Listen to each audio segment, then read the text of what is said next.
अस्सलामु अलैकुम वरहमतुल्लाहि वबरकातुहू। इन्नल हम्दुलिल्लाह नहमदुहु व नस्तईनुहु व नस्तगफिरुहु व नऊज़ु बिल्लाहि मिन शुरूरि अनफुसिना व मिन सय्यिआति अमालिना मन यहदिहिल्लाहु फला मुदिल्ल लहु व मन युद्लिल फला हादिय लहु व अशहदु अन ला इलाहा इल्लल्लाहु वहदहु ला शरीका लहु व अशहदु अन्ना मुहम्मदन अब्दुहु व रसूलुहु सल्लल्लाहु तआला अलैहि व अला आलिहि व सहबिहि व सल्लम तस्लीमन कसीरा। या अय्युहल्लज़ीना आमनुत्तक़ुल्लाह हक़्क़ तुक़ातिहि व ला तमूतुन्ना इल्ला व अंतुम मुस्लिमून। या अय्युहन्नासु इत्तक़ू रब्बकुमुल्लज़ी ख़लक़कुम मिन नफ़्सिन वाहिदा व ख़लक़ मिन्हा ज़ौजहा व बस्स मिन्हुमा रिजालन कसीरन व निसाअ वत्तक़ुल्लाह अल्लज़ी तसाअलून बिही वल अरहम इन्नल्लाहा काना अलैकुम रक़ीबा। या अय्युहल्लज़ीना आमनुत्तक़ुल्लाह व क़ूलू क़ौलन सदीदा युस्लिह लकुम अअमालकुम व यग़फ़िर लकुम ज़ुनूबकुम व मन युतिइल्लाह व रसूलहु फ़क़द फ़ाज़ फ़ौज़न अज़ीमा। अम्मा बाद फ़इन्न ख़ैरल हदीस किताबुल्लाह व ख़ैरल हदी हदी मुहम्मदिन सल्लल्लाहु अलैहि वसल्लम व शर्रल उमूरि मुहदसातुहा व कुल्ल मुहदसतिन बिदअह व कुल्ल बिदअतिन दलाला व कुल्ल दलालतिन फिन्नार। अऊज़ु बिल्लाहि मिनश शैतानिर रजीम। फ़अलम अन्नहु ला इलाहा इल्लल्लाह वस्तग़फ़िर लिज़ंबिका वलिल मुअमिनीन वल मुअमिनात वल्लाहु यअलमु मुतक़ल्लबकुम व मस्वाकुम। रब्बि इश्रह ली सदरी व यस्सिर ली अमरी वहलुल उक़दतम मिन लिसानी यफ़क़हू क़ौली। अल्लाहुम्मा सल्लि अला मुहम्मद व अला आलि मुहम्मद कमा सल्लैता अला इब्राहीम व अला आलि इब्राहीम इन्नका हमीदुम मजीद। अल्लाहुम्मा बारिक अला मुहम्मद व अला आलि मुहम्मद कमा बारकता अला इब्राहीम व अला आलि इब्राहीम इन्नका हमीदुम मजीद। श्रद्धेय उलामाए किराम, सम्मानित दीनी भातृमंडলী, আল্লাহ পাক রব্বুল আলামিনের প্রশংসা এবং নবী মুহাম্মদ রাসূলুল্লাহ সাল্লাল্লাহু আলাইহি সাল্লামের উপর দরুদ ও সালাম সুন্নতি খুতবায় এবং তারপরে পেশ করেছি। আল্লাহ পাক রব্বুল আলামিন যেন আমাদের ইবাদত বন্দেগী, তার প্রশংসা, তার গুণগান, তার নবীর প্রতি সালাত ও সালাম সব কিছুই কবুল করেন এবং আমাদের এই মাহফিলকে যেমন বরকতপূর্ণ করেন। সালাত এবং সালাম প্রিয় নবী মুহাম্মদ রাসূলুল্লাহ সাল্লাল্লাহু আলাইহি সাল্লামের ওপর পেশ করার পরে আজকের এই আলোচনায় আল্লাহ পাক রব্বুল আলামিনের শুকরিয়ার পরে শুকরিয়া আদায় করি ইসলামিক সেন্টার খাবজির যারা কর্মকর্তা, ডাইরেক্টর, মুদির এবং তার যারা সহযোগী, তার টিম রয়েছে, দাওয়াতি টিম, তাদের সকলের, বিশেষ করে বাংলা বিভাগের দায়ী প্রিয় শেখ মুর্শিদ ওয়াফাকাহুল্লাহর শুকরিয়া আদায় করি। আল্লাহ যেন তাকে জাযায়ে খায়ের দান করেন, উত্তম বদলা দান করেন, যে আমাদেরকে এখানে আল্লাহ এবং তার রাসূল সাল্লাল্লাহু আলাইহি ওয়াসাল্লামের কথা শোনার জন্য, শোনাবার জন্য কিছু সময় বসার সুযোগ তারা করে দিয়েছেন। শুকরিয়া আদায় করি। তারপরে আমাদের দ্বীনী ভাইয়েরা যারা এই মোবারক মাহফিলকে সুন্দর করে পরিচালনা করার জন্য সার্বিক সহযোগিতা করেছেন, সব দিক থেকে, বিভিন্ন দিক থেকে বিভিন্নভাবে অংশ নিয়েছেন। কেউ সময় দিয়ে অংশ নিয়েছেন, কেউ অর্থ দিয়ে অংশ নিয়েছেন, কেউ শ্রম দিয়ে অংশ নিয়েছেন, কেউ চিন্তা চেতনা দিয়ে অংশ নিয়েছেন, কেউ এখানে হাজির হয়ে অংশ নিয়েছেন। সকলকে আল্লাহ পাক যেন নেক হায়াত দান করেন, সকলের আল্লাহ পাক নেক আমল কবুল করেন, সকলের আল্লাহ পাক গুনাহ খাতা যেন মাফ করে দেন এবং আমাদের সকলকে আল্লাহ পাক জান্নাতের পথে চলার তৌফিক দান করেন এবং জান্নাত পর্যন্ত আল্লাহ পাক সহি সালামত বিনা আযাবে বিনা হিসাবে যেন পৌঁছিয়ে দেন। আজকের বিষয়বস্তু সম্পর্কে আপনাদের জানা আছে, বিজ্ঞাপন হয়তো আপনারা দেখেছেন এবং ঘোষণা হয়তো শুনেছেন। যুবকদের জন্য কতিপয় কোরআন সুন্নাহর আলোকে উপদেশ। কোরআনে কারীম আল্লাহ পাকের পক্ষ থেকে উপদেশ, শুরু থেকে শেষ পর্যন্ত পুরোটাই আল্লাহ পাকের পক্ষ থেকে উপদেশ। রাসূলুল্লাহ সাল্লাল্লাহু আলাইহি সাল্লামের হাদিস, সেটা ওয়াহী, সেটাও উপদেশ। আল্লাহ পাক রব্বুল আলামিন কোরআনকেও জিকির উপদেশ বলেছেন এবং তার সাথে সাথে রাসূলুল্লাহ সাল্লাল্লাহু আলাইহি ওয়াসাল্লাম হাদিস, যেটা কোরআনে কারীমের সর্বোত্তম ব্যাখ্যা, কোরআনে কারীমের পরে সেটাও আল্লাহ প্রদত্ত উপদেশ। এই দুটোকে এই আয়াত কোরআনে কারীমের শামিল। ইন্না নাহনু নাযালনা যিকরা ওয়া ইন্না লাহু লাহাফিজুন, নিশ্চয় আমি উপদেশ নাজিল করেছি এই উপদেশ কোরআনে কারীম যেমন আল্লাহ পাক তার হেফাজতের দায়িত্ব নিয়েছেন, মানুষের হৃদয়ে সিনাতেও আল্লাহ পাক সুরক্ষিত করেছেন হাফেজদের মাধ্যমে এবং আলেমদের মাধ্যমে অর্থের হেফাজতের ব্যবস্থা করেছেন। ঠিক তেমনি কোরআনে কারীমের কপিতে মুসহাফেও আল্লাহ পাক সুরক্ষিত করেছেন বিনা কোনো শব্দের অর্থের বিকৃতিতে। রাসূলুল্লাহ সাল্লাল্লাহু আলাইহি সাল্লামের হাদিসও এই জিকির শব্দটি শামিল। সুতরাং হাদিসের হেফাজতের জন্য আল্লাহ পাক রব্বুল হাদিস সংকলনের ব্যবস্থা করে দিয়েছেন এবং হাদিসের হেফাজতের জন্য সহি, জয়ীফ, দুর্বল, জাল, মিথ্যার যে সংমিশ্রণ ঘটেছিল সহি হাদিসের সাথে, বোঝাই মুশকিল ছিল যে কোনটা রাসূলুল্লাহ সাল্লাল্লাহু আলাইহি সাল্লামের কথা কাজ আর কোনটা মানুষের পক্ষ থেকে বানাওয়াট, ভুয়া, জাল কথা। এসবের পার্থক্য করার আমাদের কোনো উপায় ছিল না যদি আল্লাহ পাক রব্বুল আলামিন তার রহমতে, তার অনুগ্রহে বড় বড় মুহাদ্দিসিন কিরাম রাহিমাহুমুল্লাহকে পয়দা না করতেন। তাদের মাধ্যমে আল্লাহ পাক জালকে চিহ্নিত করেছেন, জয়ীব, দুর্বলকে চিহ্নিত করেছেন এবং সহিগুলিকে আল্লাহ পাক আমাদের সামনে সুরক্ষিত হেফাজতের সাথে পৌঁছিয়ে দিয়েছেন। আল্লাহ পাক যেন কোরআন এবং হাদিসের প্রতি আমল করার তৌফিক দান করেন। তাহলে কোরআন এবং হাদিসকে আল্লাহ পাক কি বলেছেন? উপদেশ বলেছেন। কোরআন এবং হাদিস পুরোটাই হচ্ছে উপদেশ। তার মধ্য থেকে এই সাগর থেকে 2-4-5টি কথার উপদেশই হয়তো খুব বেশি হলে আপনাদের সামনে পেশ করতে পারবো। উপদেশ দেওয়ার লোকের হয়তো অভাব নেই, কিন্তু উপদেশ গ্রহণ করা এবং তা কাজে পরিণত করা লোকের অভাব রয়েছে।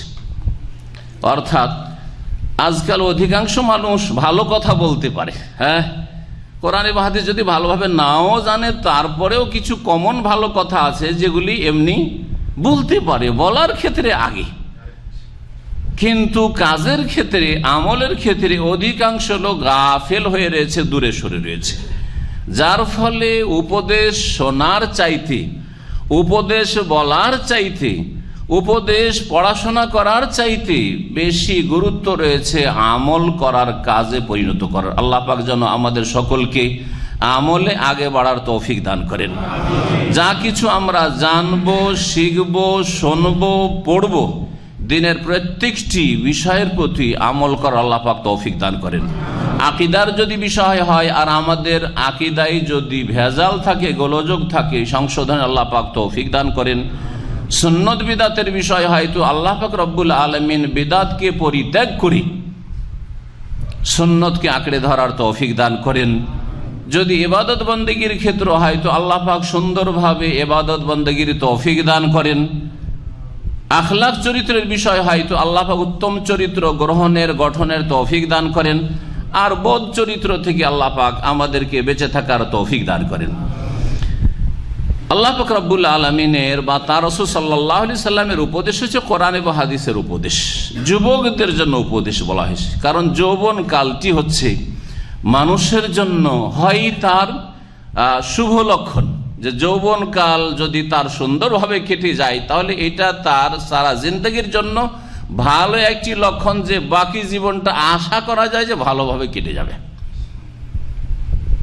যৌবনকালে যদি জান্নাতের রাস্তায় থাকতে পারে, সিরাতে মুস্তাকিমকে ফলো করতে পারে, সরল পথে অবিচল থাকতে পারে, তাহলে জানতে হবে যে বাকি যে সময়টা আসছে তাতে আরো গভীরভাবে চিন্তাশীল হবে, আরো আল্লাহর ভয়ভীতি তার অন্তরে ঢুকবে। সুতরাং আরো ভালো মানুষ হয়ে যাবে এবং নিজের সংশোধনের মাধ্যমে সে জান্নাতের পথে সহজভাবে গন্তব্যস্থানে পৌঁছিতে পারবে।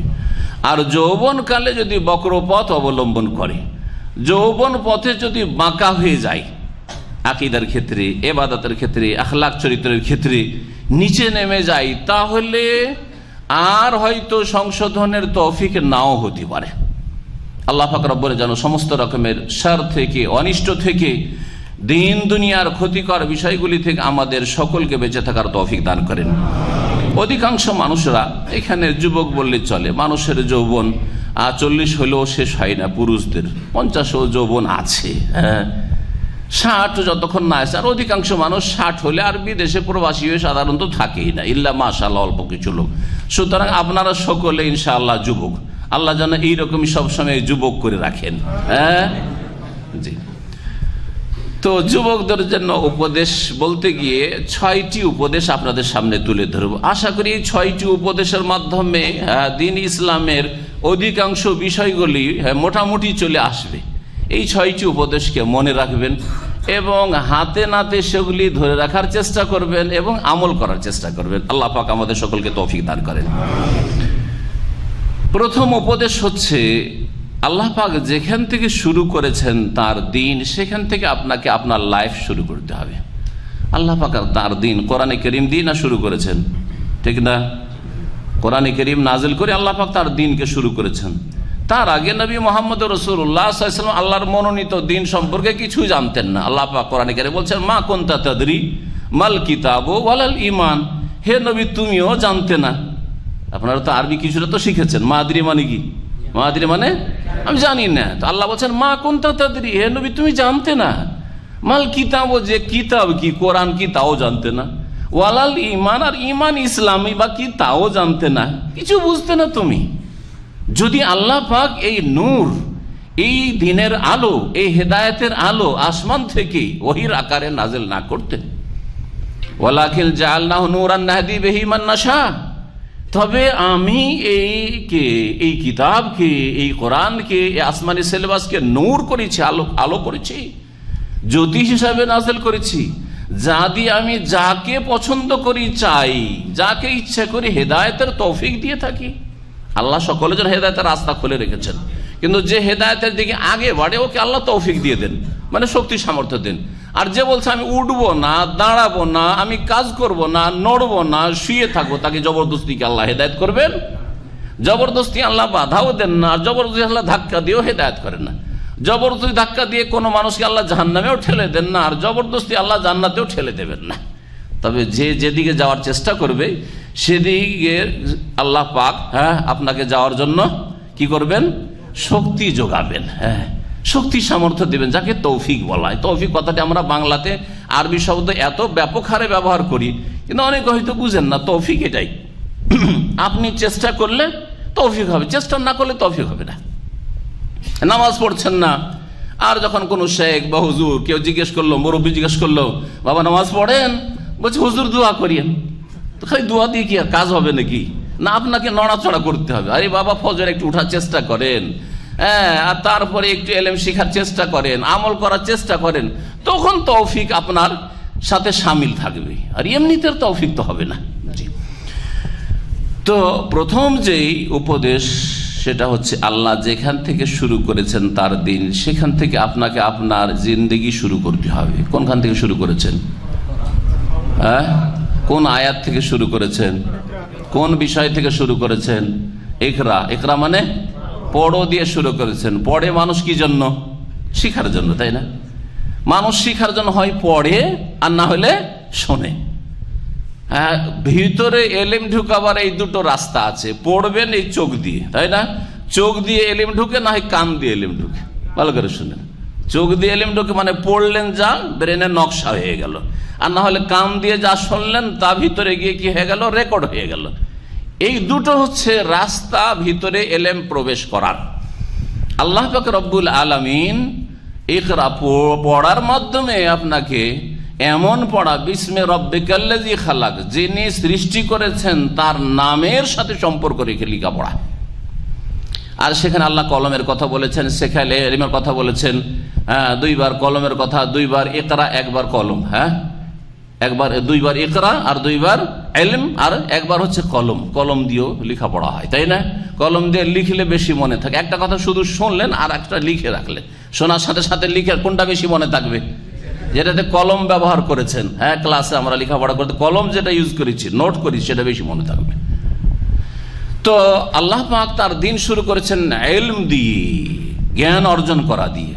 শোনার মাধ্যমে ইলম হাসিল হয়। সেজন্য আল্লাহ পাক সূরা জুমারে বলেছেন, আল্লাযীনা ইসতামিউনাল কাওলা, জ্ঞানী তো ওরা, আর ওরাই তো জান্নাতি, ওরাই তো কামিয়াব, সফল, যারা কথা মনোযোগী হয়ে শোনে। শুধু শোনে না, অমনোযোগী শোনা না, শুনলাম শোনার মতো না, এরকম না।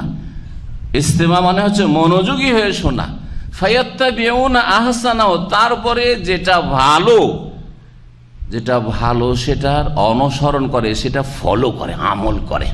আর আল্লাহ পাকের কথা সবগুলি ভালো, তার প্রিয় রাসূল সাল্লাল্লাহু আলাইহি ওয়াসাল্লামের কথা সবগুলি ভালো। সুতরাং আল্লাহ পাকের কথা শুনবেন নির্ভেজাল, রাসূলুল্লাহ সাল্লাল্লাহু আলাইহি ওয়াসাল্লামের কথা সবগুলি নির্ভেজাল, সহিহ সনদে যেগুলো প্রমাণিত। সুতরাং শুনবেন, শোনার পরে কি করতে হবে?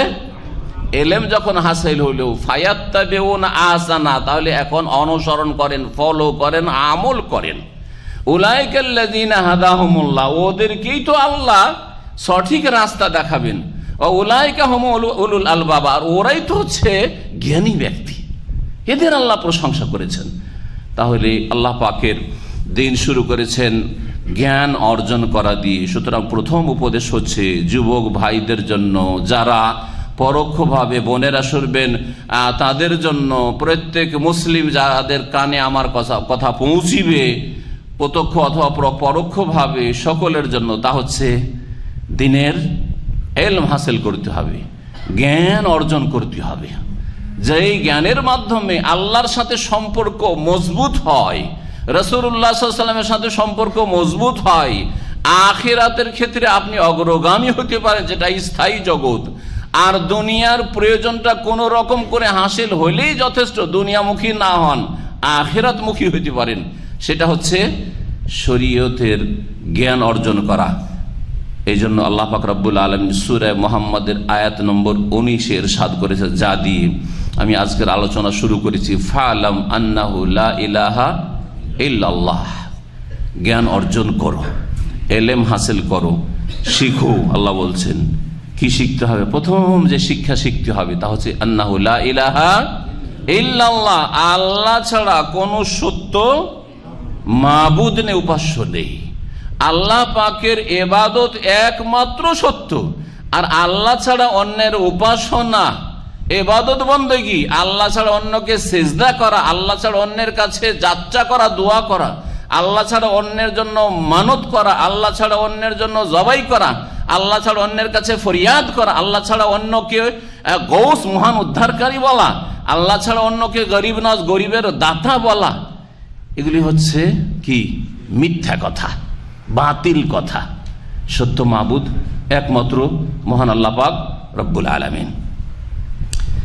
লা ইলাহা ইল্লাল্লাহর তৌহিদের জ্ঞান অর্জন করু। তৌহিদের জ্ঞান দিয়ে শুরু করবেন। আর তৌহিদের পরিপূরক যে বিষয়গুলি রয়েছে, তৌহিদের পরিপূরক হচ্ছে ইত্তিবা, সুন্নাহ রাসূলকে অনুসরণ করা সাল্লাল্লাহু আলাইহি সাল্লাম। আর তারপরে বাকি যে সব বিষয় রয়েছে, হুকুম আহকাম, বিধিবিধান রয়েছে, ফারায়েজ ওয়াজিবাত রয়েছে, হালাল হারাম রয়েছে, জায়েজ নাজায়েজ রয়েছে, করণীয় বর্জনীয় রয়েছে, সবগুলি হচ্ছে তৌহিদের পরিপূরক বিষয়। তৌহিদকে পূর্ণতা দান করবে, কিন্তু প্রথম তৌহিদ, আল্লাহর একত্ব ঠিক থাকতে হবে। লা ইলাহা ইল্লাল্লাহ সম্পর্কে জ্ঞান অর্জন করো, দ্বীন সম্পর্কে জ্ঞান অর্জন করো।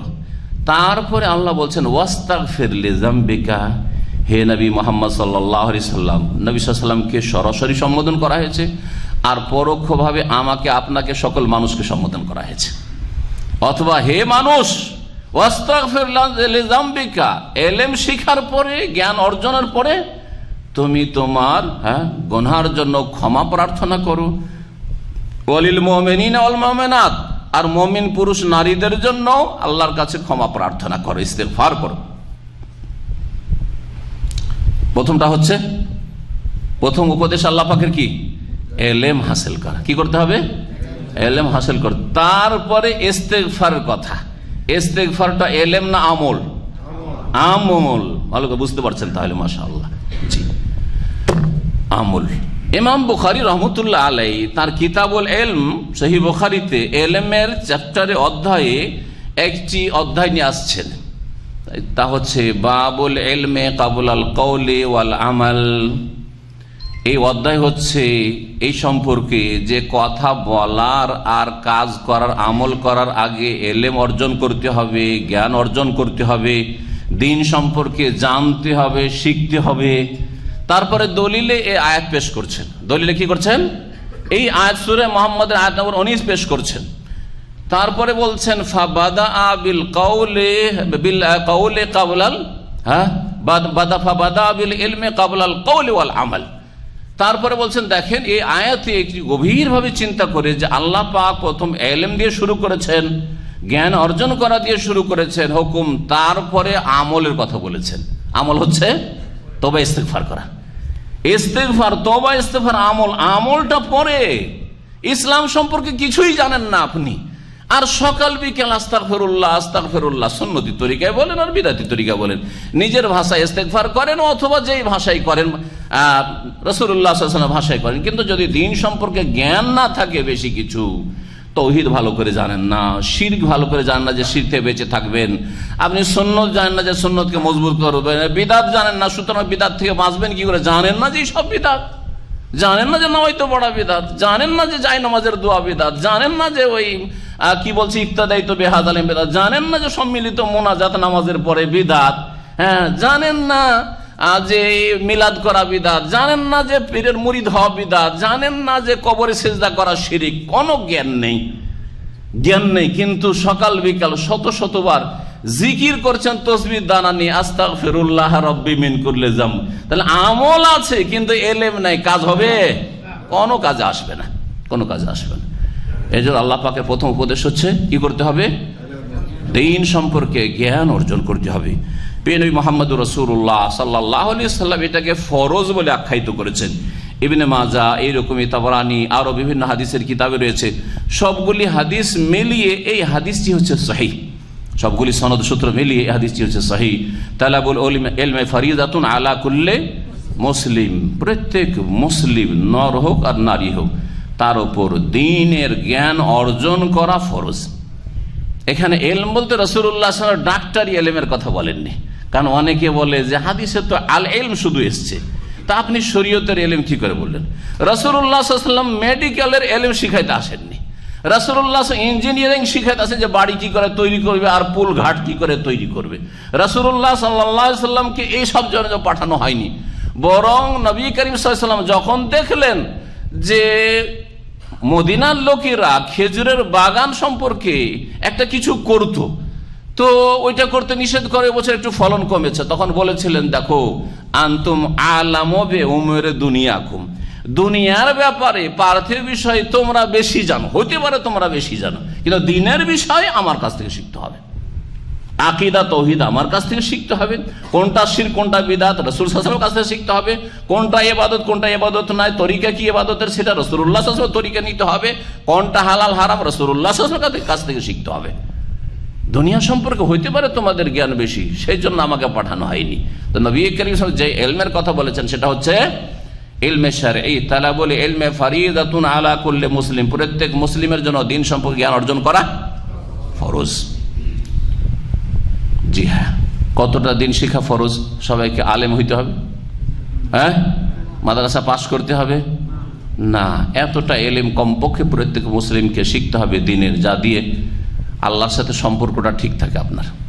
হ্যাঁ হ্যাঁ, আপনার ফরজ ওয়াজিবটা আদায় করতে পারেন, তৌহিদের জায়গায় শিরক করে না ফেলেন, সুন্নত ধারণা করছেন কিন্তু বিদআত করে ফেলছেন এমনটা না হয়, হালাল হারামটা জানতে পারেন, হ্যাঁ জায়েজ নাজায়েজটা জানতে পারেন, আপনার দৈনিক ইসলাম কি আপনাকে ডিউটি দিয়েছে সেটা জানতে পারেন, এতটা। আর ফতোয়া দেওয়া, আর আলেম হওয়া, আর বক্তব্য করা, আর ইসলামের কিতাব লেখা, লেকচার দেওয়া, এটা ফরজে কিফায়া, এটা ফরজে আইন না। উম্মতের মধ্যে প্রত্যেক দেশে প্রত্যেক অঞ্চলে কিছু এরকম কোরআন এবং হাদিসের ভালো জ্ঞানী থাকলে সবার পক্ষে ফরজে কিফায়া আদায় হয়ে গেল। যার কথা আল্লাহ পাক সূরা তাওবাতে একটি আয়াতে উল্লেখ করে, ফালাউলা নাফারা মিন কুল্লি ফিরকাতিন মিনহুম তায়েফা, প্রত্যেক গোষ্ঠী থেকে দল থেকে কিছু লোক বেরিয়ে যায় আলিয়াতাফাক্কাহু ফি দ্বীন, সম্পর্কে জ্ঞান অর্জন করে, যাতে করে তারা দ্বীনের দাওয়াতের কাজ করে যায় আর মানুষকে দ্বীনের কথা শিখাতে পারে, তাহলে যথেষ্ট হয়ে গেল। ইলম হাসিল করা ফরজ। আল্লাহ পাক রব্বুল আলামিন যাকে এই দ্বীনের জ্ঞান অর্জনের তৌফিক দেবেন, জানবেন যে আল্লাহ পাকের পক্ষ থেকে তার জন্য এটা সুসংবাদ, সে ভাগ্যবান। আপনি যদি দেখেন যে আপনাকে ইসলাম শিখতে ভালো লাগছে, তাহলে মনে করবেন যে আপনার ভাগ্য ভালো, আল্লাহ আপনার কল্যাণ চেয়েছেন, দুনিয়া আখিরাতে আল্লাহ পাক আপনার মঙ্গল চান, আল্লাহ আপনাকে পছন্দ করেছেন, বাছাই করেছেন, আল্লাহ পাকের এটা মনোনয়ন, আল্লাহ পাকের পক্ষ থেকে এটা চয়েস করা, আল্লাহ আপনাকে চয়েস করেছেন। জি, নবী মুহাম্মদ রাসূলুল্লাহ সাল্লাল্লাহু আলাইহি ওয়াসাল্লামের সহিহ বুখারী হাদিস রয়েছে, মান ইউরিদিল্লাহু বিহি খাইরান ইউফাক্কিহু ফিদ্দীন, আল্লাহ পাক যার সাথে কল্যাণের ইচ্ছা করেন, খাইর, খাইর মানে কল্যাণ, আর কল্যাণ যাতে কোনো খারাপই নেই। দিন শিখলে, দিন সম্পর্কে জ্ঞান অর্জন করলে তাতে কোনো ক্ষতি নেই, কল্যাণ আছে। আখিরাতে তো কল্যাণ আছেই, দুনিয়ারও কল্যাণ আছে।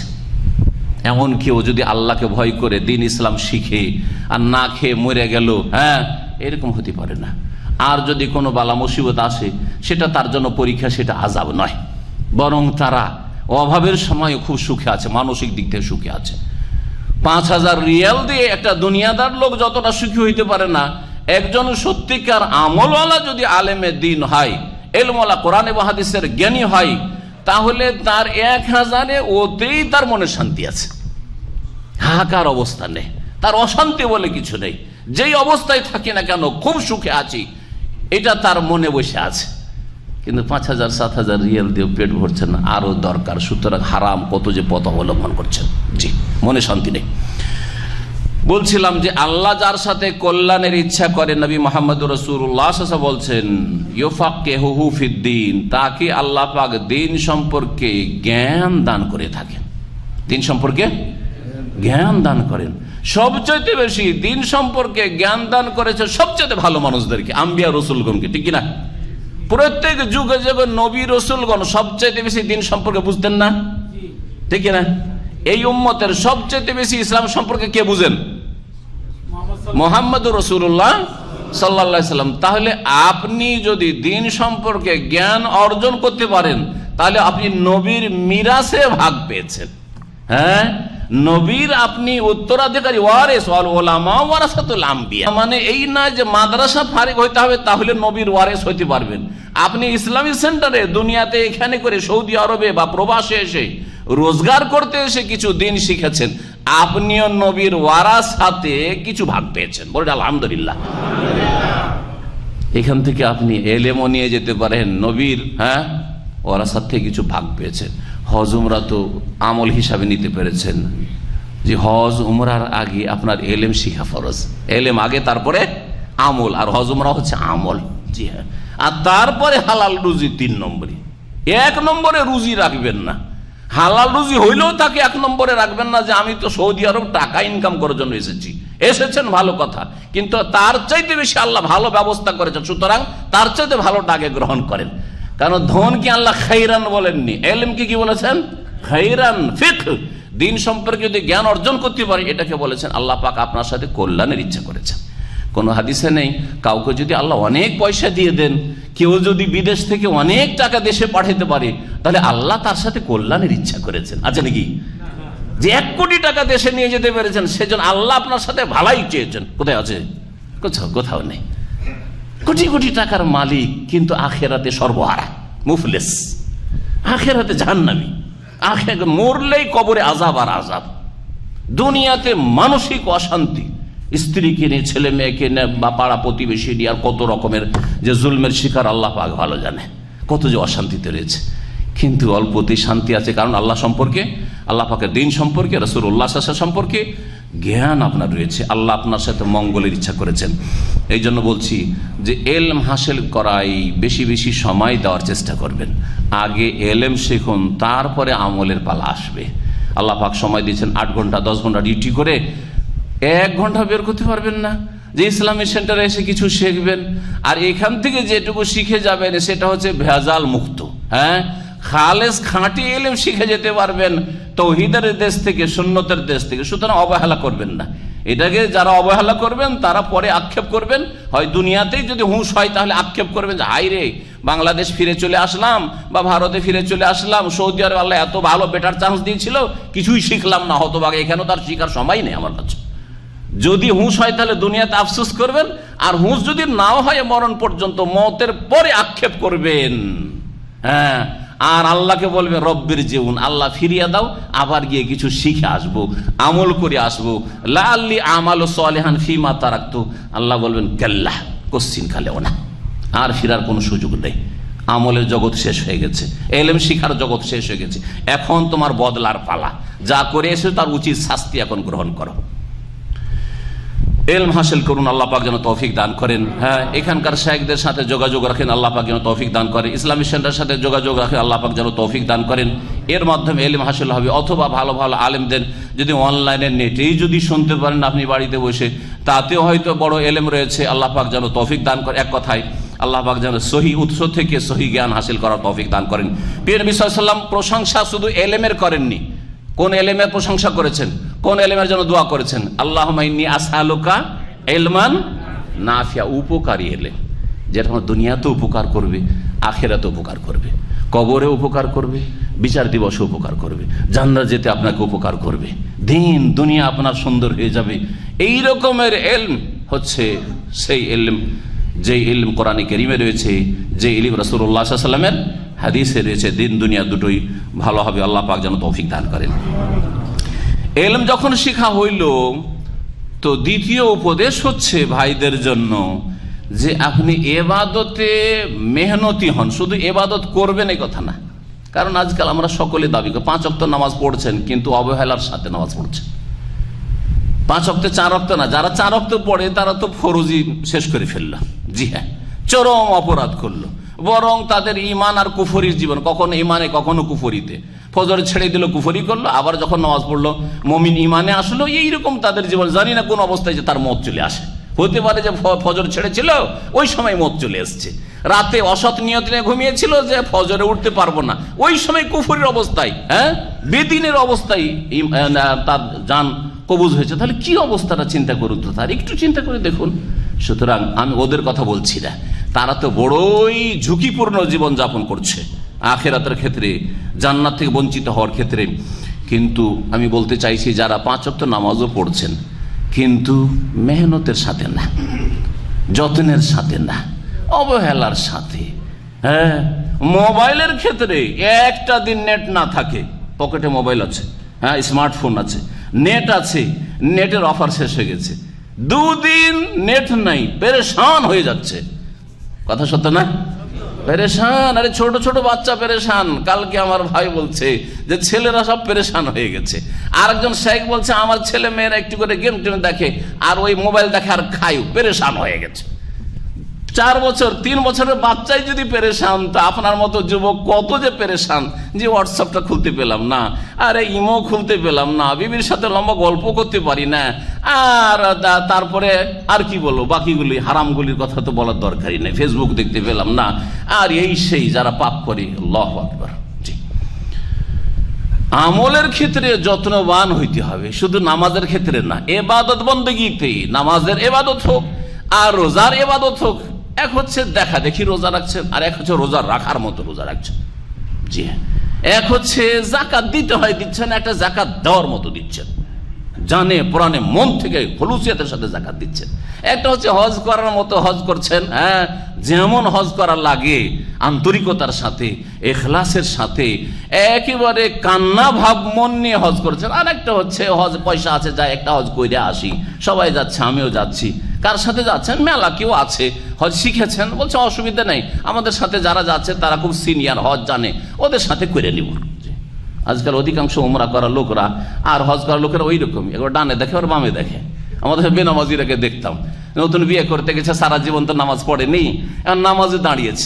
ছোট কালকার কথা খুব বেশি মনে আছে, দেখছে নামাজ পড়তে দাঁড়িয়ে, ও জানে না যে কোনটার পর কি করতে হবে, তো একবার এদিকে দেখছে, একবার এদিকে দেখছে, যে কে কি মানে দাঁড়ার পরে কি করতে হবে, রুকু যেতে হবে, রুকুতে ওইটা করতে হবে, কি সবাই কি করছে, কয় রেখাত করতে, তারও হয়তো হদিস নেই। তো এইরকম আজকালকার হজ উমরা না না না না, ওই রকম না, যত্ন সহকারে মেহনতের সাথে। এবাদতে মেহনত করতে হবে। কি করতে হবে? মেহনত করতে হবে। প্রিয় নবী মুহাম্মদ রাসূলুল্লাহ শুধু দোয়া করতে বলেননি, দোয়া অনেক সময় ফরজ নাই, নামাজ ফরজ, তাই না? রমজান মাসে রোজা ফরজ, যাকাত দেওয়া ফরজ, জীবনে একবার হজ করা ফরজ, কিন্তু বলবেন কয়বার দোয়া করা ফরজ? দোয়া করা ফরজ না, আপনার গরজ থাকলে দোয়া করেন, তাই না?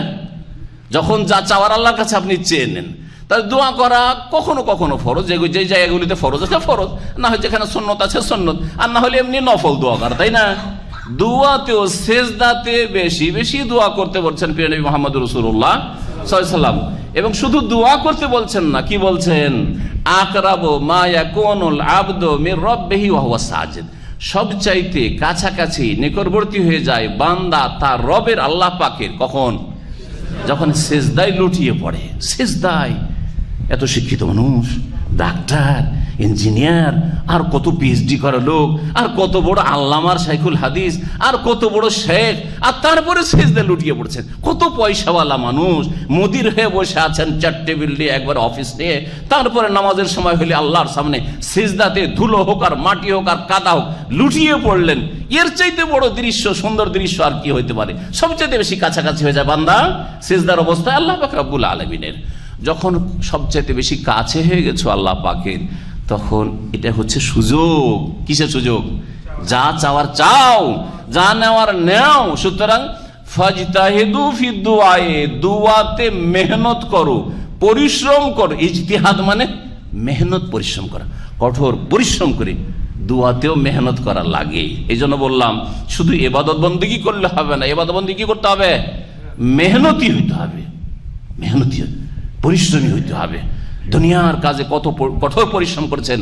আর নামাজের সময় 4 রাকাত নামাজ পড়তে 4 থেকে 6 মিনিট। হ্যাঁ, অনেক ইমাম ওই রকম পয়দা হয়ে গেছে। আর মুক্তাদি তো আছে, যদি তারাবির নামাজে আধা ঘন্টা 20 রাকাত পড়লেও আধা ঘন্টা, আর 8 রাকাত পড়লেও আধা ঘন্টাতে সারতে। কোন মসজিদে যদি 8 রাকাতে 1 ঘন্টা লাগিয়ে দেয়, তাহলে মসজিদে আর পরের দিন মুসল্লি পাওয়া যাবে না। ঠিক না ভুল? তাহলে এইটা কি ইবাদতে মেহনত হইল? হ্যাঁ, মেহনত হলো। নবী মুহাম্মদ রাসূলুল্লাহ সাল্লাল্লাহু আলাইহি ওয়াসাল্লাম তার ইবাদত না করলেও তো চলতো, কারণ আল্লাহ বলছেন তোমার তো আগের পরে সব লিয়াগফিরাল্লাহু মা তাকাদ্দাম মিন যামবিকা ওয়া মা তাআখার, তোমার আগের পরের ভুল ভ্রান্তি সব মাফের ঘোষণা আমি অগ্রিম করে দিয়েছি। তারপরে নবী সাল্লাল্লাহু তাহাজ্জুদ পড়তেন না পড়তেন না? কত ঘন্টা পড়তেন জানা আছে কিছু? সূরা মুজাম্মিলে তাফসীর পড়িয়েন, নিসফাহু আও ইনকুস মিনহু কালিলা আও জিদ আলাইহি, 3 রকম। জি হ্যাঁ, হয় অর্ধেক রাত, অর্ধেক রাত, রাতকে হাফ 50-50 করেন, অর্ধেক রাত তাহাজ্জুদ। আও ইনকুস মিনহু কালিলা, অথবা কিছুটা কম, মানে 1/3, 1/3, 3 ভাগের 1 ভাগ। আও জিদ আলাইহি, অথবা অর্ধেকের চাইতে একটু বেশি করো, মানে 2/3। রাতকে 3 ভাগ করে 2 ভাগ তাহাজ্জুদ। তাহলে সর্বনিম্ন নবী মুহাম্মদ রাসূলুল্লাহ সাল্লাল্লাহু আলাইহি ওয়াসাল্লামের তাহাজ্জুদ হয়তো রাতের 3 ভাগের 1 ভাগ। আপনি এখন হিসাব করেন, সন্ধ্যা হচ্ছে, মাগরিব ধরেন 6টা, আর ফজর আজান হচ্ছে কত? 5টায়। কয় ঘন্টা? 4টায়, 4:35। আচ্ছা, একটু এদিক ওদিক ধরেন, এদিকে একটু কম 6টা করলাম, যখন একটু বাড়িয়ে দিলাম, অথচ 10 মিনিট আগে তো ওইদিকে 5টা দিলাম, কত ঘন্টা হয়? 11 ঘন্টা। তাহলে হাফ হচ্ছে 5.5 ঘন্টা। 3 ভাগের 1 ভাগ 11 ঘন্টাকে 3 তিরিকে 9, হ্যাঁ হ্যাঁ 4.5 ঘন্টা, 3.5 করে ধরলাম, একটু কম করে ধরলাম। তা নবী মুহাম্মদ রাসূলুল্লাহ সাল্লাল্লাহু আলাইহি ওয়াসাল্লামের সবচেয়ে কম তাহাজ্জুদ কয় ঘন্টা ছিল? 3.5 ঘন্টার ছিল। 3.5 থেকে 4.5 ঘন্টা, এটা ছিল 1/3, 3 ভাগের 1 ভাগ, রাতের 3 ভাগের 1 ভাগ। আপনার কতটা তাহাজ্জুদ আছে? বলছে তাহাজ্জুদ পড়তে পারি না শেখ। গেল। জি, ফরজ নামাজ, অনেকে ফরজ পড়ার পরে সুন্নত পড়তেই চান না হয়তো। হ্যাঁ, জি হ্যাঁ, কারণ তাড়াতাড়ি করে মোবাইল খুলতে হবে। কোরআন খতম, কোরআন খতম। দিনে যদি 15 মিনিট কোরআন পড়েন, 1 পারা কোরআন হবে, হবে না? হবে না? 15 থেকে 17 মিনিটে সাধারণ মানুষও 1 পারা খতম করতে পারবেন। তাহলে দিনে 1 পারা 17 মিনিট যদি কোরআন তেলাওয়াত করেন, মাসের শেষে 1 খতম হবে না? হবে না? অটোমেটিকলি কিছু বুঝতেও পারবেন না, অভ্যাস করে দেখেন। 1 খতম মাসে আপনার হচ্ছে, 11 মাসে 11 খতম, রমজান মাসে আরো বেশি কিছু করলেন। কত বড় অঙ্কের নেকি আপনি করতে পারলেন। 1 হরফে, আলিফে 10, লামে 10, মিমে 10, 30, তাহলে কত নেকি হতে পারে। এটা হচ্ছে ইজতিহাদ ফিল ইবাদা, ইবাদতে মেহনতি হওয়া। পক্ষান্তরে যদি আপনাকে জিজ্ঞেস করা হয়, যার কাছে নেটওয়ালা এই মোবাইল আছে, কত ঘন্টা মোবাইল ইউজ করেন বলতে পারবেন? এমন কোন লোক আছে যে বলবে সারা দিনে মাত্র আধা ঘন্টা আমি মোবাইল ইউজ করি? আজকাল আছে কি নেটওয়ালা মানুষ বলছে মাত্র আধা ঘন্টা টেলিফোন রিসিভ করা, কল করা ধরা, আর কল করা, ডায়াল করা, আর তারপরে দেশে কথা বলা, লোকালে কথা বলা, আর তারপরে বাকি যা কিছু আর আছে হোয়াটসঅ্যাপ এসব মিলিয়ে মাত্র আধা ঘন্টা বা 1 ঘন্টা করি। আছে কেউ ফরজ ইবাদত? হ্যাঁ, টেলিফোনটা নিয়ে নাড়াচাড়া করা ফরজ ইবাদত? সুন্নত? সওয়াবের কাজ? সওয়াবের কাজ সব সময় নয়। বাপ মায়ের সাথে কথা বললে সওয়াবের কাজ, স্ত্রীর সাথে একটু খোঁজ খবর নিলেন দিনে 1-2 বার সওয়াবের কাজ, আর ছেলে মেয়ের খোঁজ খবর নিলে সওয়াবের কাজ, আর বাকি অনেকগুলি আছে গুনহার কাজ। যেই লোক আপনি 2 ঘন্টা, কমপক্ষে 2 থেকে 4 ঘন্টা মোবাইল ইউজ করছেন, মোবাইলে মেহনত করছেন, আপনি মোবাইলে শ্রম দিচ্ছেন, 15 থেকে 17 মিনিট কোরআনে শ্রম দিতে পারছেন না, এটা হলো ইবাদতে মেহনতি হওয়া? এবাদতে মেহনতি হইতে হবে। আল্লাহ পাক যেন তৌফিক দান করেন।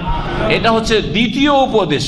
এই মোবাইলের ফিতনার যুগে, পাপের ফিতনার যুগে যত সময় আপনি নিজেকে এবাদতে নিয়োজিত করতে পারবেন, যদি আপনি এই কোরআন খতমে 15-17 মিনিট না দিতে পারেন, তো সারা দিনে কয়বার ইস্তেগফার পড়েছেন? আস্তাগফিরুল্লাহ ওয়া আতুবু ইলাইহি কতবার পড়েছেন? অথচ প্রিয় নবী মুহাম্মদ রাসূলুল্লাহ সাল্লাল্লাহু আলাইহি ওয়াসাল্লাম এক মজলিসে 100 বার করে, আধা ঘন্টার মজলিস হয়তো, ওর মধ্যে কথাও বলছেন, তার মধ্যে আস্তাগফিরুল্লাহ ওয়া আতুবু ইলাইহি, বা কি বলছেন, রব্বিগফিরলি ওয়া তুব আলাইয়া ইন্নাকা আনতাত তাওয়াবুর রহিম।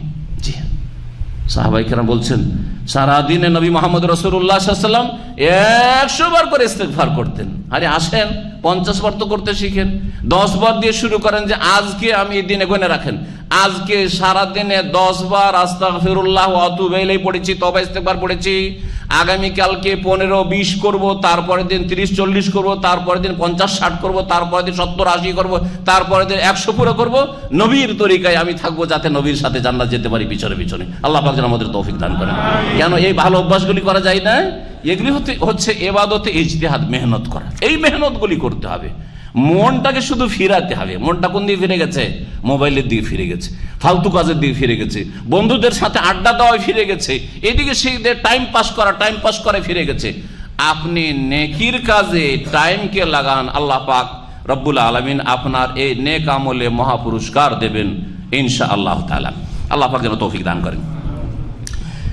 যুবকদেরকে বিশেষ করে নবী মুহাম্মদ রাসূলুল্লাহ সাল্লাল্লাহু আলাইহি ওয়াসাল্লাম উৎসাহিত করেছেন এবং যৌবনকালে যারা ইবাদত করে তাদের প্রশংসা করেছেন। এই মর্মে সহিহ বুখারী মুসলিম একটি হাদিস রয়েছে, আপনারা জানেন, সাবআতুন ইউযিল্লুহুমুল্লাহু ফি যিল্লিহি ইয়াওমা লা যিল্লা ইল্লা যিল্লুহু। 7 প্রকারের মানুষ আছে যাদেরকে আল্লাহ পাক রব্বুল আলামিন তার স্পেশাল ছায়া দান করবেন। স্পেশাল কি করবেন? ছায়া দান করবেন। কোন দিনে? ইয়াওমা লা যিল্লা ইল্লা যিল্লুহু, যেই দিন আল্লাহ পাকের ছায়া ছাড়া আর কোনো ছায়া থাকবে না, হাসরের মাঠে বিচার দিবসে। সেই দিন রৌদ্রের তাপে, সূর্যের তাপের প্রখরতায় মানুষ ঘামে হাবুডুবু করবে, সেই দিন তারা ছায়াতে বসবাস করবে। 7 প্রকারের মানুষ, তার মধ্যে 1 প্রকার মানুষ, 7 প্রকার বলবো না কারণ সময় এটি শেষ হয়ে যাবে, আর আমার কাছে আরো কয়েকবার দ্বিতীয় পয়েন্টে এখন আছি, দ্বিতীয় নসিহতে আছি। কি? শাবুন নাশা ফি ইবাদাতিল্লাহ, এমন যুবক মানুষ যে পালিত হয়েছে, বড় হয়েছে আল্লাহ পাকের ইবাদত বন্দেগীর মাধ্যমে। যেদিন থেকে হুঁশ জ্ঞান হয়েছে সেই দিন থেকে আল্লাহ পাকের ইবাদত বন্দেগী করে।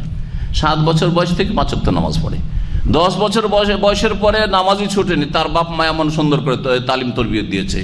7 বছর থেকে 10 বছরের মধ্যে নামাজের তরিকা শিখে গেছে, দোয়া সূরা সব শিখে গেছে। জি হ্যাঁ, তারপরে 7 থেকে 10-এর মধ্যে রোজা করা অভ্যাস হয়ে গেছে। জি, এইভাবে যে কোনো ইবাদত বন্দেগী, আখলাক চরিত্রের ক্ষেত্রে ইবাদত বন্দেগীর মাধ্যমেই তার যৌবন কাল কেটেছে। যৌবন কালে বাঁকা পথ অবলম্বন করেনি, গুমরাহির শিকার হয়নি। এই রকমের যুবকদেরকে আল্লাহ পাক রব্বুল আলামিন সেই দিন তার স্পেশাল ছায়া দেবেন। সেটা আরশের ছায়া হোক অথবা অন্য কোনো ছায়া হোক, আল্লাহ পাক হাসর মাঠে ছায়াতে রাখবেন। যাদেরকে আল্লাহ পাক ছায়ার ব্যবস্থা করে দিয়েছেন বিচারের সময়, তাদেরকে কি জান্নাত দেবেন না? অবশ্যই জান্নাতের ওপর এটা হচ্ছে অতিরিক্ত বোনাস। হ্যাঁ, এটা হচ্ছে তার জন্য কি, হ্যাঁ, শুভ লক্ষণ, পূর্বাভাস তার জন্য যে তোর জন্য জান্নাত রয়েছে স্পেশালি। এখন থেকেই তোর সম্মান, এহতেরাম আর ইজ্জত শুরু হয়ে গেছে। জি, আল্লাহ পাক যেন এই যৌবন কালকে নেকির কাজে, সৎ কাজে, ইবাদত বন্দেগীতে নিয়োজিত করার তৌফিক দান করেন। আর এক লোক রয়েছে এই 7 প্রকারের মধ্যে 2 প্রকার লোকই যুবক। যৌবনকালে মানুষের চারিত্রিক পদস্খলনের সম্ভাবনা বেশি, ঠিক না? যেই ব্যক্তি যৌবনকালে 15 বছর থেকে শুরু করে 30 বছর পর্যন্ত মোটামুটি ব্যভিচার থেকে, সমকামিতা থেকে, নোংরামি থেকে, অশ্লীলতা থেকে বেঁচে থেকেছে, 40 পার হওয়ার পরে সে ব্যভিচারে লিপ্ত হয়েছে অথবা সমকামিতাতে লিপ্ত হয়েছে, অশ্লীলতায় ডুবে গেছে, ব্লু ফিল্ম 40 বছর পর্যন্ত জানতো না, 40-এর পরে ব্লু ফিল্ম দেখা শুরু করেছে, এটা সাধারণত হয় না। কথা ঠিক নয়? কারণ তাকে তার নার্স ধিক্কার দেবে যে আমার বয়স 40 হয়ে গেল, জীবনে কোনোদিন ব্লু ফিল্ম দেখিনি, বয়স 40 হয়ে গেল, কোনোদিন কোনো বেগানা মহিলার দিকে আমি অসৎ নজর নিয়ে তাকাইনি, 40 বছর বয়স হয়ে গেল, জীবনে আমি কোনো অশ্লীল কথা কাজের কাছে যাইনি, যে না ব্যভিচার সমকামিতা সব থেকে নিজেকে বাঁচিয়ে রেখেছি, এখন এই কালে আমি জাহান্নামে যাওয়ার কাজ করব? এত নিকৃষ্ট নোংরা কাজে লিপ্ত হব যে আল্লাহ পাক রব্বুল আলামিনের গজব হবে আমার উপর? না, কখনো হইতে পারে না। হবে কি হবে না এরকম মন মেজাজ তৈরি? জি হ্যাঁ। এই জন্য প্রিয় মুহাম্মদ রাসূলুল্লাহ সাল্লাল্লাহু আলাইহি ওয়াসাল্লাম বলছেন যে আরেক মানুষ রয়েছে, দাআতু ইমরাতুন যাতু মানসাবিন ওয়া জামাল, এক মহিলা সুন্দরী রমণী, এবং ভালো প্রভাবশালী ঘরের মহিলা। প্রভাবশালী ঘরের মহিলা আর সুন্দরী কেন বলা হয়েছে? প্রভাবশালী ঘরের মহিলা যদি ঘরে ডেকে ব্যভিচার করায় তো গ্রামের গরিবরা জানলেও মুখ খুলতে পারবে না ভয়ে, ঠিক না? ঠিক। অনেক সময় গরিব মানুষরা জানে যে এই ধনীর বাড়িতে বা এই নেতার বাড়িতে অপকর্ম হয়, পাপ হয়, কিন্তু মুখ খুললে জিভে কেটে দেবে, জান চলে যাবে, মার খেতে হবে, গ্রাম থেকে উচ্ছেদ করে দিবে, ভয়ে মুখ খুলে না। কথা ঠিক না? এই জন্য বলা হয়েছে প্রভাবশালী ঘরের, সম্ভ্রান্ত ঘরের মহিলা, কেউ কিছু জানলেও মুখ খুলতে পারবে না। সুতরাং ও মহিলার সাহসী, অসুবিধা না, কাউকে ডেকে চাকর নকর দিয়ে যদি ব্যভিচার করে কারো বলার ক্ষমতা আছে?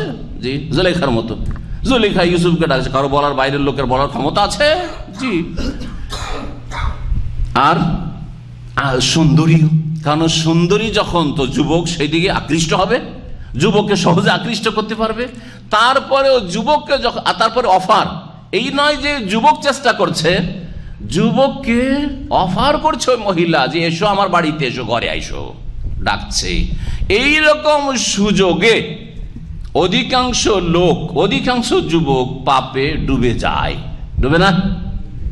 সেই সময় এই যুবক বলছে ইন্নী আখাফুল্লাহ, আমি মানুষকে ভয় করি। আরে মানুষ কিছু নাই বলতে পারো, কিন্তু আল্লাহ থেকে লুকাবো কোথায়?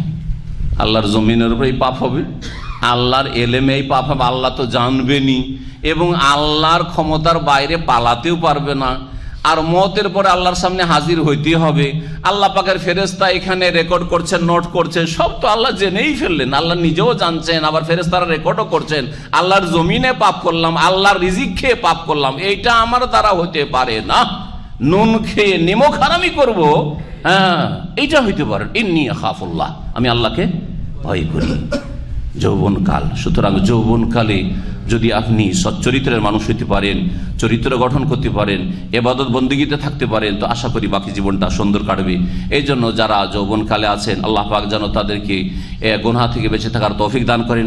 আর যারা যৌবনকাল পার হয়ে গেছেন তাদেরকেও আল্লাহ পাক সমস্ত গুনাহ থেকে বেঁচে থাকার তৌফিক দান করেন। জি হ্যাঁ। তৃতীয় নসিহত হচ্ছে যে আপনি আকীদার সংশোধনের জন্য বেশি গুরুত্ব দেবেন।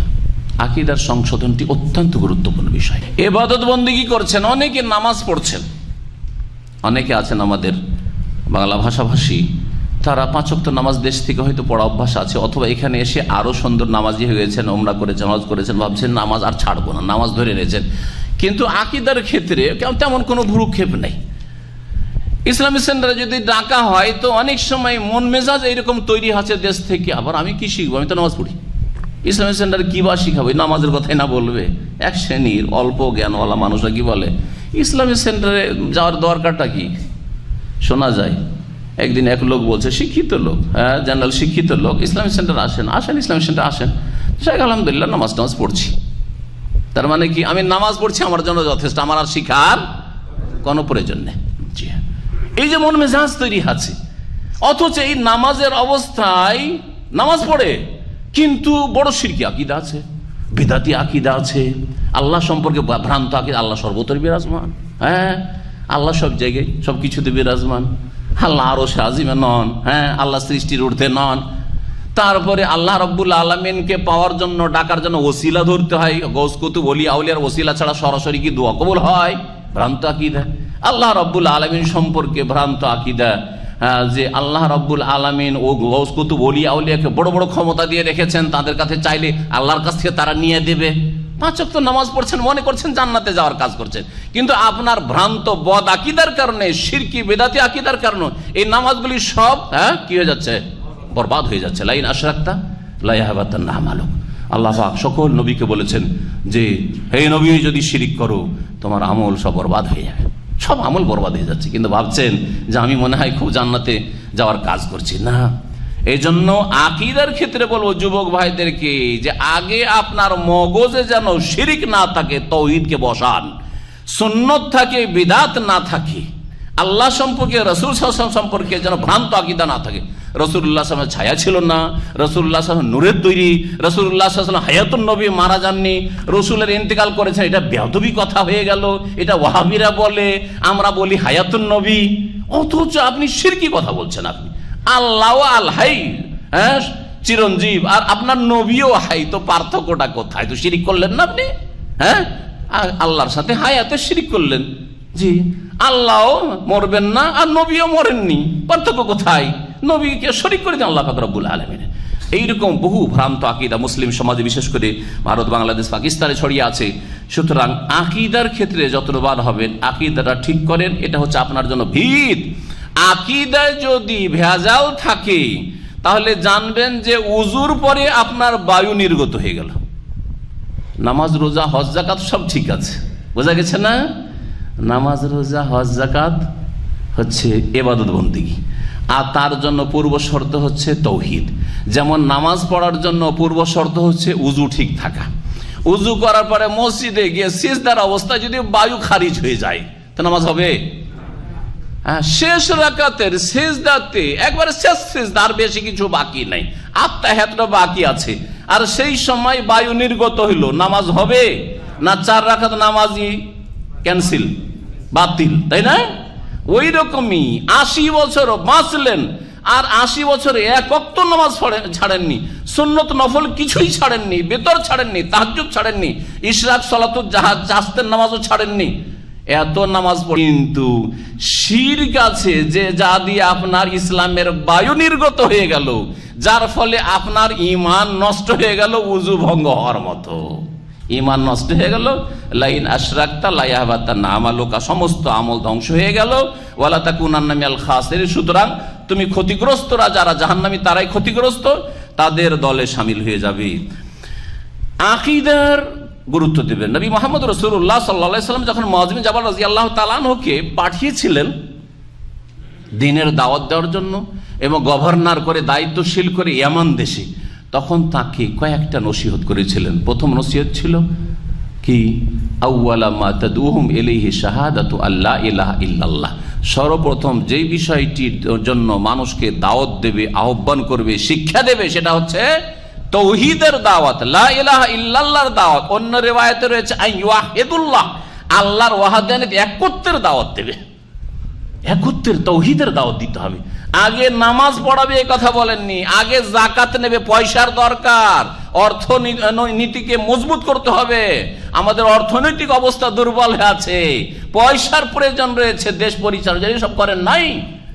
1 নম্বরে তাওহীদের দাওয়াত দেবে। যদি তাওহীদ তারা মানে তখন ফাআলিমহুম, জানিয়ে দাও, আন্নাল্লাহ কাদ ইফতারাযা আলাইহিম 5 সালাওয়াতিন ফি কুল্লি ইয়াউমিন ওয়া লাইলা, 5 ওয়াক্ত নামাজ দিন রাতে আল্লাহ পাক ফরজ করেছেন। 2 নম্বরে 5 ওয়াক্ত নামাজ যখন বললে, সেটাও যখন মেনে নেবে, তখন তাদেরকে জানিয়ে দাও যে আন্নাল্লাহ ইফতারাযা আলাইহিম যাকাতান ফি আমওয়ালিহিম, তাদের ধন সম্পদে আল্লাহ পাক যাকাত ফরজ করেছেন। তুখাযু মিন আগনিয়াহিম ফাতুরাদ্দু আলা ফুকারাহিম, তাদের যারা বিত্তবান সচ্ছল তাদের কাছ থেকে নিয়ে তাদের গরিবদের মাঝে বন্টন করে দিতে হবে। আর জুলম অত্যাচার করবে না, শেষখানে বলছে জুলম অত্যাচার করবে না। জি হ্যাঁ, তো আগে মানুষ জুলুম করবো না এই কথা নাই, আগে হচ্ছে তাওহীদ ঠিক করতে হবে, আল্লাহর উপর জুলুম করবো না। যারা তাওহীদকে নষ্ট করে, শিরিক করে, তারা আল্লাহর উপর জুলুম করে, আল্লাহর হক নিয়ে কাকে দিয়ে দেয়? হ্যাঁ, গোস কুতুব ওলি আউলিয়া মাজার কবর দুর্গা দরগাকে দিয়ে দেয়। কার উপরে জুলুম করলো? আল্লাহর উপরে জুলুম করলো। আরে ভাই, আমার হক নিয়ে, আমার হক ছিল, আমার হকটা যদি নিয়ে না আমার উপরে জুলুম করলেন না, তো আমার উপরে জুলুম করলে যে এত বড় কাবিরা গুনহার জুলুম হয়, আল্লাহর উপর যে যারা জুলুম করে শিরকের মাধ্যমে, তারা কত বড় জালেম।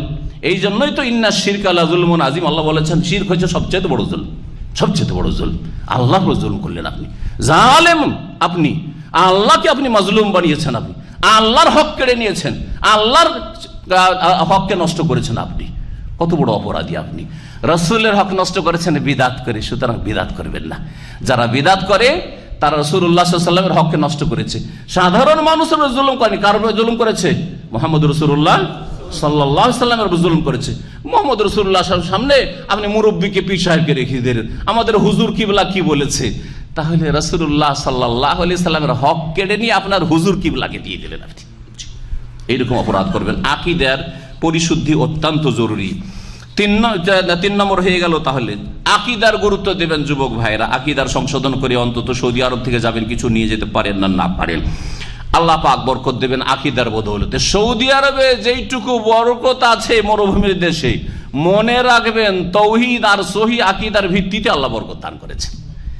এখানেও বড় অভাব ছিল। শাইখুল ইসলাম মুহাম্মদ আব্দুল ওয়াহাব রাহমাতুল্লাহ আলাইহির দাওয়াতের বরকতে যখন শিরক বিদআত মুক্ত হলো এই দেশ, আল্লাহ পাক এখানের জমিন থেকে বরকত বের করা শুরু করলেন, আসমান থেকে আল্লাহ পাক রহমত নাযিল করা শুরু করলেন। যারা এত গরিব দরিদ্র ছিল, যাদের দুধ আর গোস্ত খাওয়া ছাড়া আর কোনো ব্যবস্থা ছিল না, আর বকরি ছাগল উট চড়া ছাড়া তাদের রুজি রোজগারের কোনো ব্যবস্থা ছিল না, তাদের আল্লাহ পাক অঢেল ধন সম্পদ দিয়ে পৃথিবীর মধ্যে এক আদর্শ দেশ আল্লাহ পাক পয়দা করে দিলেন। এটা হচ্ছে তৌহিদের ভিত্তি, তৌহিদের বরকতে। তৌহিদকে কায়েম করেন, জি হ্যাঁ, তাহলে আল্লাহ বলছেন লা ফাতাহানা আলাইহিম বারাকাতিম মিনাস সামাই ওয়াল, আকাশের বরকত আর জমিনের বরকত সবকিছু আল্লাহ পাক খুলে দেবেন। তারপরে 4 নম্বরে যে উপদেশ দেব সেটি হচ্ছে উত্তম চরিত্রের অধিকারী হন। আপনার আকীদাও খুব সুন্দর মাশাআল্লাহ, এখন শিরক বিদআত বুঝতে শিখেছেন, ত্যাগ করেছেন, সুন্নাত অনুসরণ করেন, তৌহিদ কায়েম করেন, 5 ওয়াক্ত নামাজ যত্ন সহকারে পড়াশোনা, ইবাদতও সুন্দর আছে, আখলাকটাও ভালো হইতে হবে। কারণ আখলাক চরিত্র যদি ভালো না হয়, তাহলে শুধু ইবাদত বন্দেগী নামাজ দিয়ে জান্নাত পাওয়া যাবে না, শুধু সহিহ আকীদার দাবিদার হয়ে জান্নাত পাওয়া যাবে না। সহিহ আকীদার পরিপূরক বিষয় হচ্ছে আখলাক চরিত্র গঠন করা। জি হ্যাঁ, আল্লাহর সন্তুষ্টির জন্য, পরকালের মুক্তির জন্য মানুষের সাথে ভালো ব্যবহার করবেন। জি, এই জন্য প্রিয় নবী মুহাম্মদ রাসূলুল্লাহ সাল্লাল্লাহু আলাইহি ওয়াসাল্লামের সামনে চরিত্র সম্পর্কে অনেক হাদিস রয়েছে। একটি হাদিসের দিকে ইঙ্গিত করছি। এক সাহাবী বলছেন যে ইয়া রাসূলুল্লাহ, আমাদের গ্রামে এক মহিলা আছে, সেই মহিলা তুকসির মিন সলাতিহা ওয়া সিয়ামিহা ওয়া তাতাসাদদাক বিল আসওয়ার। জি, খুব বেশি নামাজ পড়ে, বেশি রোজা রাখে, আর খুব বেশি দান খায়রাত করে। ওয়ালাকিন তুজি জিরানহা বিলিসানিহা, তবে তার পাড়া প্রতিবেশীকে তার ভাষা এত খারাপ, ওই মহিলার খুব কষ্ট দেয়, খুব কষ্ট দেয়। নামাজ ঠিক আছে, রোজা ঠিক আছে, দান খায়রাত খুব ঠিক আছে, এই দিক দিয়ে খুব ভালো, কিন্তু আশেপাশের লোক ওর জ্বালাতে গ্রামে বাস করতে পারে না। জি, নবী করিম সাল্লাল্লাহু আলাইহি ওয়াসাল্লাম কি বলেছিলেন? কালা হিয়া ফিন্নার, ওই মহিলা কোথায় যাবে? জাহান্নামে যাবে। আর এক মহিলার কথা সাহেব বলছেন ইয়া রাসূলুল্লাহ, আর এক মহিলা আবার আছে এর উল্টো, লা তুকসির মিন লা তুযকারু মিন কাসরাতি সলাতিহা ওয়ালা সিয়ামিহা ওয়ালা সাদাকাতিহা, খুব বেশি যে নামাজ পড়ে তা না, ব্যাস 17 রাকাত ফরজ নামাজ পড়ে, কোন রকম টেনে টেনে পাস। জি হ্যাঁ, নফল সুন্নত অত বেশি তার নেই, আর রমজান মাসে শুধু রোজা রাখে, আর বেশি সারা বছর রোজা রাখতে দেখা যায় না। দান খায়রাত করে, অল্প স্বল্প দান খায়রাত করে, কিন্তু একটি গুণ তার ভালো আছে, ওয়ালাকিন লা তুজি জিরানহা বিলিসানিহা, তার জবান দ্বারা, তার আচরণ দ্বারা, তার ভাষা দ্বারা আশেপাশের কোনো মানুষকে কষ্ট দেয় না, সবাই তার প্রশংসা করে, খুব ভালো মহিলা সে। নবী করিম সাল্লাল্লাহু আলাইহি ওয়াসাল্লাম বললেন হিয়া ফিল জান্নাতে, সে কোথায় যাবে? জান্নাতে যাবে। যার চরিত্র ভালো সে নবী করিম সাল্লাল্লাহু আলাইহি ওয়াসাল্লামের জান্নাতে প্রতিবেশী হবে, নবী সাল্লাল্লাহু আলাইহি ওয়াসাল্লাম হাদিস রয়েছে। আর যার চরিত্র খারাপ সে নবী সাল্লাল্লাহু আলাইহি ওয়াসাল্লাম থেকে অনেক দূরে থাকবে, যদিও জান্নাতে যায় হাজত টাজত খেটে, হ্যাঁ, আর সাজা শাস্তি পেয়ে, তারপরেও জান্নাতে অনেক দূরে থাকবে। ইন্না মিন আকরাবিকুম ইলাইয়া মাজলিসান ইয়াউমাল কিয়ামাতি আহসানুকুম আখলাকা, তোমাদের মধ্যে আমার সবচেয়ে নিকটবর্তী হবে ওই ব্যক্তি যার চরিত্র বেশি ভালো, আর সবচেয়ে দূরের হবে যে ব্যক্তির চরিত্র খারাপ। সুতরাং চরিত্রকে ভালো করার চেষ্টা করবেন। আর চরিত্র ভালোর বিভিন্ন দিক রয়েছে, যেটা লম্বা আলোচনা করার সময় নেই, সময় মেলা এগিয়ে গেছে, এখানে শেষ করছি। 4টি নসিহত হয়ে গেছে, তাই না? 5 নম্বর নসিহত হচ্ছে যে যা কিছু আপনি শিখলেন, এলেম শিখলেন, 1 নম্বর, তাই না? 2 নম্বর, এবাদতের ক্ষেত্রে নিজেকে সংশোধন করার জন্য এবাদতে আপনি যত্নবান, মেহনতি, আমল সুন্দর করলেন। হ্যাঁ, আকীদার গুরুত্ব দিলেন, আকীদা আপনি ভালো করে শিখলেন এবং আকীদা পাকাপোক্তা করলেন। তারপরে নিজের আখলাক চরিত্র নিজের ভালো করলেন। এগুলি সব আপনার সাথে কিন্তু সংশ্লিষ্ট, তাই না? এই 4টা যখন হইল, তাহলে আপনার মতো আরো অনেক মানুষ তৈরি করতে হবে। আপনাকে মানুষ তৈরি করা ফ্যাক্টরি তৈরি করতে হবে। হ্যাঁ, মানুষের মতো মানুষ, জান্নাতি মানুষের ফ্যাক্টরি বানাইতে হবে আপনাকে। সেটা হচ্ছে দাওয়া ইলাল্লাহর কাজ করা। যুবক ভাইদেরকে বলছি, যা কিছু শিখেছেন সৌদি আরব থেকে বা শিখছেন, আল্লাহ পাক আরো শিখার তৌফিক দান করুক। শিখার পরে বল্লেগু আন্নি ওয়ালাউ আয়া, নবী মুহাম্মদুর রাসূলুল্লাহ সাল্লাল্লাহু আলাইহি ওয়াসাল্লাম বলছেন, আমার পক্ষ থেকে একটা আয়াতও যদি জানা থাকে, তরজমা তাফসীর জানা থাকে, একটা ইসলামের হুকুম আহকামও জানা থাকে, একটা আয়াত মানে শুধু আয়াত নয় কোরআনের, একটা হাদিসও জানা থাকে, একটা ইসলামের বিধান জানা থাকে, সেটা মানুষের কাছে সুন্দরভাবে পৌঁছে দিতে হবে। হেকমতের সাথে, উপদেশের সাথে, উত্তম পন্থাতে পৌঁছে দেওয়ার চেষ্টা করতে হবে, যেইভাবে পৌঁছাইলে কাজ হয়। যেমন বাচ্চাদেরকে আমরা ওষুধ খাওয়াই, ট্যাবলেট খেতে চাই কি, এমনকি সিরাপ অনেক সময় খেতে চাই না, তো কি করে খাওয়াই আমরা? হ্যাঁ, কিভাবে খাওয়াই? হ্যাঁ, আদর করে, তাকে খুব আদর করছেন, খেলাচ্ছেন, খেলাধুলা ওকে ব্যস্ত করে দিলেন, তাতেও যদি না খায় ওতে একটু চিনি দিয়ে দিলেন, একটু মিশ্রি দিয়ে দিলেন, একবার শরবতের মতো করে দিলেন। হ্যাঁ, তাকে কিছু প্রলোভন দিলেন যে তুই ওষুধটা খেয়ে নে, তাহলে তোকে কালকে স্কুল যাওয়ার জন্য 5 রিয়াল দেবো। হ্যাঁ, খুশিতে খেয়ে নিল, ঠিক না? নাকি পিটিয়ে পিটিয়ে খাওয়ান ওষুধ নিজের ছেলে মেয়েকে, না খেলে তোর হাত পা ভেঙে দেবো, এরকম করে খাওয়ান কি? যদি করেন তো এটা পাগলামি, এটা তরিকা না। জি হ্যাঁ, বমি করে দিবে। তো ওষুধ খাওয়ার সময় যেই তরিকাত আপনি ছেলে মেয়েকে, নাবালক নাবালিকাকে ওষুধ খাওয়ান, ছোট কচি কাচাকে, ওই রকম ভাবে অন্য অন্য অসৎ মুসলিমদেরকে, ফাসেক মুসলিমদেরকে, বা যারা মুসলিম সমাজের শিরক বিদআত করছে তাদেরকে, অথবা অমুসলিমকে ভালো পন্থাতে দাওয়াত দিতে হবে। উদউ ইলা সাবিল রাব্বিকা বিল হিকমাতি ওয়াল মাউইযাতিল হাসানাতি ওয়াজাদিলহুম বিল্লাতি হিয়া আহসান। ভালো পন্থায় দাওয়াত যা শিখেছেন তা পৌঁছাতে হবে। আল্লাহ পাক এই দায়িত্ব দিয়েছেন। এবং আপনার এই দাওয়াতে যত লোক হেদায়েত হবে, বেনামাজি নামাজি হচ্ছে আপনার কথার মাধ্যমে, আপনার পরিশ্রমের মাধ্যমে, আপনার দাওয়ার মাধ্যমে। একটা অমুসলিম মুসলিম হয়েছে, একটা বিদাতি সুন্নতি হয়েছে, একটা মুশরিক তৌহিদবাদী হয়েছে, একটা অসৎ মানুষ হারাম খেত হালাল খেতে শিখেছে। হ্যাঁ, এইরকম ভাবে যত লোক আপনার মাধ্যমে হেদায়েত হবে, আপনার স্ত্রী, ছেলে মেয়ে, বাপ মা, আত্মীয় স্বজন থেকে শুরু করে যে কোনো মানুষ হোক না কেন, 1 ভাগ করে তাদের নেকিগুলি আপনার আমলনামাতে আসতেই থাকবে। এই মর্মে নবী মুহাম্মদ রাসূলুল্লাহ সাল্লাল্লাহু আলাইহি ওয়াসাল্লাম সহিহ মুসলিম হাদিসে, মান দাআ ইলা হুদান, কেউ যদি হেদায়েতের দিকে আহ্বান করে, কানা লাহু মিনাল আজরে, তার নেকি হবে মিসলা উজুরে মান তাবিয়াহু, যারা তাকে ফলো করলো, তার অনুসরণ করলো, তার কথা মানলো, তাদের সমান নেকি তার হতে থাকবে। লা ইয়ানকুসু যালিকা মিন উজুরিহিম শাইআ, যারা ফলো করলো তাদের নেকি কমিয়ে তাদের গুলো কেটে দেওয়া হবে না, বরং আল্লাহ পাক তার পক্ষ থেকে স্পেশাল আর অতিরিক্ত নেকি দিতে থাকবেন। আল্লাহ পাক যেন এই নেকিতে অংশ নেওয়ার জন্য দিনের দাওয়াত দেওয়ার তৌফিক দান করেন। তাতে দুনিয়া এবং আখিরাতের কল্যাণ রয়েছে। এবং দিনের দাওয়াতের কাজ সবচেয়ে ভালো কাজ। সবচেয়ে ভালো মানুষ কারা? একটু আগে শুনলেন, তাই না? কারা? আম্বিয়া রসুলগণ। আম্বিয়া রসুলদের পেশা কি ছিল?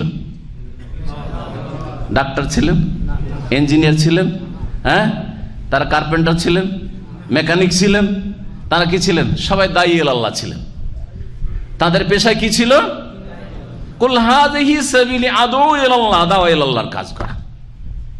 ইয়া আইয়ুহান নাস কুলু লা ইলাহা ইল্লাল্লাহ, হে মানব সব লা ইলাহা ইল্লাল্লাহর দিকে এসো, আল্লাহ ছাড়া কোনো সত্য মাবুদ নেই, এদিকে আসো। জি হ্যাঁ, এই ছিল আম্বিয়া রাসূলগণ সকলের দাওয়াত। তাদের পেশাই ছিল নেকির কাজের দিকে আহ্বান করা, গুনার কাজ থেকে সতর্ক সাবধান করা। 6 নম্বর নসিহত দিয়ে শেষ করব, সেটা হচ্ছে ফিতনার যুগ সব সময়, তবে বর্তমান যুগটি আরো বেশি ফিতনার। একটা যুগ ছিল নিজের গ্রামের এ পাশের লোক ওই পাশের খবর রাখতাম না, ঠিক কিনা?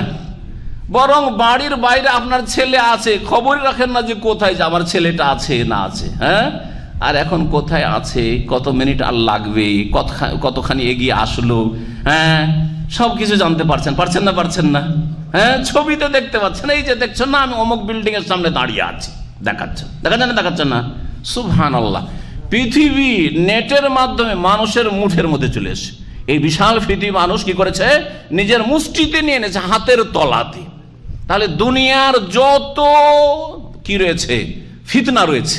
আর ফিতনা দুই রকমের, এক হচ্ছে সংশয়ের ফিতনা, আর এক হচ্ছে কিসের ফিতনা, কুপ্রবৃত্তির ফিতনা। আরবিতে এক হচ্ছে শুবহাতের ফিতনা সংশয়, আর এক হচ্ছে শাহওয়াত কুপ্রবৃত্তির ফিতনা। সংশয়ের ফিতনা যেমন কুফরির ফিতনা। মুসলিম বাপ মা বড় দিনদার তাহাজ্জুদ গুজার, ছেলে কোথায় নেটে ঢুকে কাদিয়ানি হয়ে গেছে, ইন্না লিল্লাহি ওয়া ইন্না ইলাইহি, ছেলে হয়ে গেছে আহলে কোরআন হয়ে গেছে, হাদিস কি অস্বীকার করছে, ছেলে মুরতাদ হয়ে গেছে, কোন নাস্তিকের পাল্লায় পড়ে, কমিউনিস্টের পাল্লায় পড়ে, ছেলে সেকুলার ধর্ম নিরপেক্ষতা বিশ্বাসী হয়ে গেছে, ছেলে খ্রিস্টান হয়ে গেছে, ছেলে হিন্দু হয়ে গেছে। সবকিছু হতে পারে না? নেটের যুগে সব আছে, ভালো আছে, মন্দ বেশি আছে না নেই? কুফরির ফিতনা, শিরকের ফিতনা, মুনাফিকের ফিতনা, আর বিদাতের ফিতনা। ছেলে আহলে হাদিস ঘরের, সালাফি ঘরের ছেলে বিদাতি হয়ে গেছে, হচ্ছে না? আহলে হাদিস ঘরের ছেলে জঙ্গি হয়ে গেছে। ওর বাপ মা কি জঙ্গি ছিল? ওর পূর্বপুরুষ জঙ্গি ছিল না? আহলে হাদিসরা জঙ্গিবাদ শিখায়, জঙ্গিবাদের বিরুদ্ধে সবচেয়ে বেশি তারা। কিন্তু এই নেটের ফিতনায় পড়ে 3 হরফ এদিক ওদিক নেটে দেখেছে, দেখার পরে বলছে আমাকে এখন অস্ত্র নিয়ে বেরোতে হবে, লড়াই করতে হবে, নিজে জঙ্গি হয়ে বসে আছে। জি, এগুলো হচ্ছে সংশয়ের ফিতনা, খারিজিদের ফিতনা, সংশয়ের ফিতনা। জি, সবকে উল্টে পাল্টে রেখে দেবো, আন্দোলন এমন আন্দোলন করব যে জালেমদেরকে একবার উৎখাত করে ছাড়বো, যেন তারই দায়িত্ব হয়ে গেছে। লড়াই করবো, নামাজ টামাজ এগুলো করে কাজ হবে না, আমাকে লড়াই করতে হবে, অস্ত্র ধরতে হবে হাতে। বড়ই গোমরাহিতে আজকাল এইরকম ধর্মের নামে বহু লোক সংশয়ের ফিতনায় নিমজ্জিত হয়ে দিন দুনিয়া দুটা কি হারাচ্ছে, গোটা বংশকে সর্বনাশ করছে। আপনার বংশ থেকে ভাইরা, আত্মীয় স্বজনরা, গ্রামের একজন যদি জঙ্গি হয়ে যায়, গোটা গ্রামের ওপর নজরদারি চলছে, ঠিক কিনা?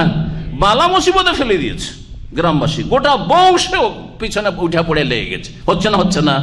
দাড়িওয়ালা সকলের পিছনে লেগে গেছে। এগুলোর পিছনে কারণ হচ্ছে এই জঙ্গি খারেজিগুলো। সংশয়ের ফিতনা আজকাল বড় ফিতনা। জি হ্যাঁ, এই ফিতনা থেকে যুবকরা বেঁচে থাকবেন, এই হচ্ছে এক নসিহত। 2 নম্বর ফিতনা হচ্ছে শাহওয়াতের ফিতনা। শাহওয়াত, জেনার ফিতনা, সমকামিতার ফিতনা, ব্লু ফিল্মের ফিতনা, তারপরে এই যে নেটে প্রেমের ফিতনা, ফেসবুকে পরিচয় হলো আর তারপরে বিয়ে করবে।